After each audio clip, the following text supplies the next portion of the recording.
여러분, 만약에 이 주식 2년 안에 350배 갑니다. 이런 말을 들으면 어떠실 것 같으세요? 쏠깃하지 않나요? 오늘 다룰 이야기가 바로 이 한마디로 시장을 그야말로 발칵 뒤집어 놓은 한 기업에 대한 겁니다. 바로 Better Home and Finance, 티커는 BETR이죠. 과연 이게 정말 엄청난 기회일지 아니면 그냥 한순간에 무너져버릴 모래성 같은 이야기일지 지금부터 같이 한번 깊숙이 들여다보겠습니다. 350배. 와, 정말 상상만 해도 엄청난 숫자 아닙니까? 말 그대로 인생 역전이 가능할 수도 있고 또 반대로 모든 걸 이룰 수도 있는 그런 수익률이죠. 그런데 바로 이 350배라는 정말 믿기 힘든 예측이 한 주식에 딱 던져진 겁니다. 과연 이게 정말 실현 가능한 이야기일까요? 자, 이 폭탄 발언을 한 사람은 바로 EMJ 캐피탈의 투자자 에릭 잭슨입니다. 이분이 CNBC에 나와서 뭐라고 했냐면요. BRTR은 그냥 주택담보대출 회사가 아니다. 이건 모기지 업계의 쇼피파이다. 이렇게 딱 잘라 말한 거죠. 여러분, 쇼피파이가 어떤 회사입니까? 전자상거래 시장의 판도를 완전히 바꿔버린 게임 체인저잖아요. 바로 그 쇼피파이처럼 이 회사가 주택담보대출, 즉 모기지 시장 전체를 뒤집어 놓을 거라는 정말 어마어마한 비유를 한 겁니다. 그럼 시장 반응은 어땠을까요? 뭐 예상하셨겠지만 즉각적이었고 아주 폭발적이었습니다. 이 인터뷰가 나가자마자 투자자들이 미친 듯이 몰려들면서 주가가 하루아침에 그냥 100% 넘게 수직 상승해 버렸어요. 정말 대단하죠? 자, 그럼 대체 이 난리의 중심에 있는 베터, 이 회사는 뭐 하는 곳일까요? 한번 알아보죠.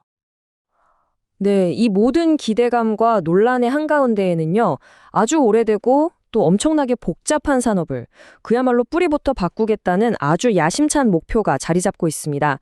그게 바로 주택담보대출, 모기지 시장이죠. 베터의 비즈니스 모델. 사실 핵심은 아주 간단해요. 우리가 집 살 때 대출 받으려면 서류도 엄청 많고 시간도 오래 걸리고 정말 복잡하잖아요. 이 느리고 골치 아픈 전통적인 방식을 AI 기술을 이용해서 빠르고 효율적으로 확 바꿔버리겠다는 겁니다. 그리고 이 모든 혁신의 중심에 바로 틴맨이라고 불리는 이 회사만의 자체 AI 플랫폼이 있는 거고요. 그래서 이들이 고객에게 내세우는 약속이 정말 파격적이에요. 한번 들어보세요. AI를 통해서 단 몇 초 만에 여러 은행 금리를 쫙 비교해주고 몇 분이면 대출 사전 승인이 떨어져요. 그리고 가장 중요한 건 보통 몇 달씩 걸리던 전체 대출 절차가 여기서는 단 3주 만에 끝난다는 겁니다. 와, 이건 뭐 기존 방식하고는 아예 비교가 안 되는 속도죠. 완전히 다른 세상 이야기 같아요. 자, 그런데요. 이렇게 혁신적인 아이디어, 멋진 비전, 이것만으로는 회사가 굴러가지 않잖아요? 그쵸? 이제 이 화려한 포장지를 한번 벗겨내고 회사의 건강 상태를 보여주는 재무제표 속으로 들어가서 이 진짜 숫자들은 과연 뭐라고 말하고 있는지 그 냉정한 현실을 한번 확인해 볼 시간입니다.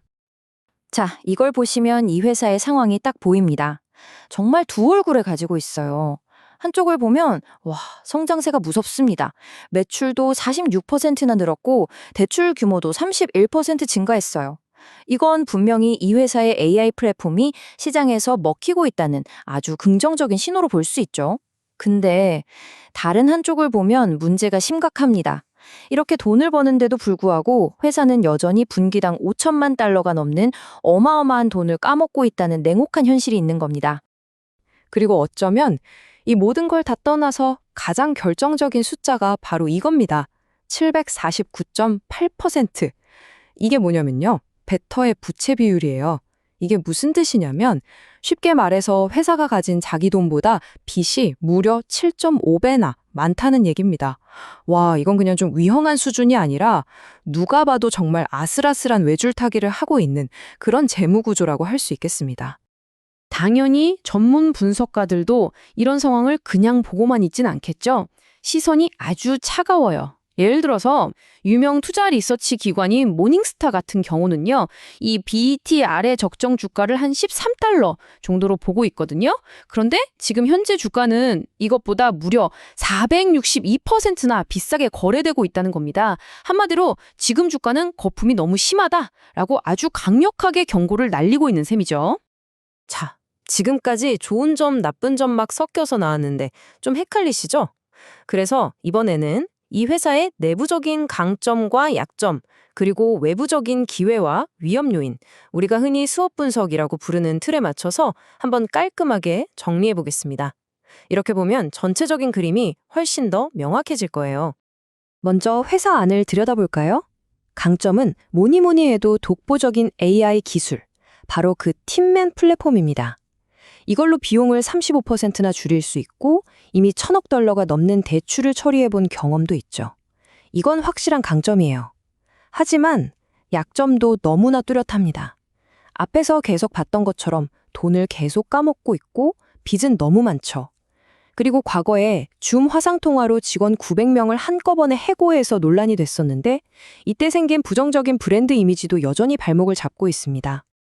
자, 이번엔 회사 밖, 외부 환경을 한번 보죠. 기회 요인은 정말 어마어마합니다. 이 모기지 시장 자체가 무려 15조 달러 규모예요. 아직 AI 기술이 제대로 침투하지 못한 그야말로 기회의 땅이죠. 특히 요즘 주택담보신용대출, HELOC라고 부르는 사업이 전년 대비 166%나 성장하면서 새로운 성장 동력이 되어주고 있고요. 하지만 위협도 만만치 않습니다. 이 시장은 로켓 모기지 같은 거대 기업들이 꽉 잡고 있는 아주 치열한 전쟁터예요. 그리고 가장 큰 문제는 이 사업 모델 자체가 금리 변화에 너무나 민감하다는 겁니다. 연준이 금리를 올리고 내리는 거에 따라서 회사 전체가 그냥 휘청거릴 수 있는 그런 큰 위험을 안고 있는 거죠. 네, 지금까지 기술의 가능성부터 시작해서 불안한 재무 상태, 그리고 시장의 기회와 위협까지 정말 여러 각도에서 베터라는 회사를 살펴봤습니다. 자, 그럼 이 모든 긍정적인 신호와 부정적인 신호들이 막 뒤섞여 있는데 우리는 여기서 어떤 결론을 내려야 할까요? 결국 이 모든 이야기는 딱 두 가지 관점으로 압축됩니다. 먼저 긍정적으로 보는 쪽, 즉 불케이스죠. 이들은 이 회사는 모기지 업계의 쇼피파이가 될 거야 라고 믿는 겁니다. 혁신적인 AI 기술로 15조 달러짜리 거대 시장을 먹어치울 거고 이미 대출 규모도 빠르게 성장하고 있으니 미래를 보고 투자해야 한다는 거죠. 반면에 비관적으로 보는 쪽, 베어 케이스는 정반대입니다. 이건 그냥 고평가된 거품일 뿐이다. 재무적으로 너무 위험하다고 경고하는 거죠. 한 분석가가 말했듯이 극도로 위험한 주식이라는 겁니다. 부채 비율 750%가 이걸 증명한다는 거고요. 결국 이 베터 홈 앤 파이낸스의 이 얘기는요. 오늘날 우리가 기술주에 투자할 때 마주하는 딜레마를 정말 적나라하게 보여주는 것 같습니다. 세상을 바꿀지도 모르는 혁신 기술의 가능성과 꿈에 베팅을 할 것인가? 아니면 지금 당장 눈앞에 보이면 차가운 재무제표의 현실과 숫자를 믿을 것인가? 과연 베터는 위대한 혁신의 문턱에 서 있는 선구자일까요? 아니면 그저 시장의 투기 심리가 만들어낸 위험천만한 도박일까요? 그 판단은 결국 우리 투자자 각자의 몫으로 남겨진 것 같습니다. 오늘 저희 분석이 여러분의 투자 판단에 조금이나마 도움이 되셨기를 바랍니다. 내용이 유익하셨다면 구독과 좋아요 꼭 부탁드립니다. 감사합니다.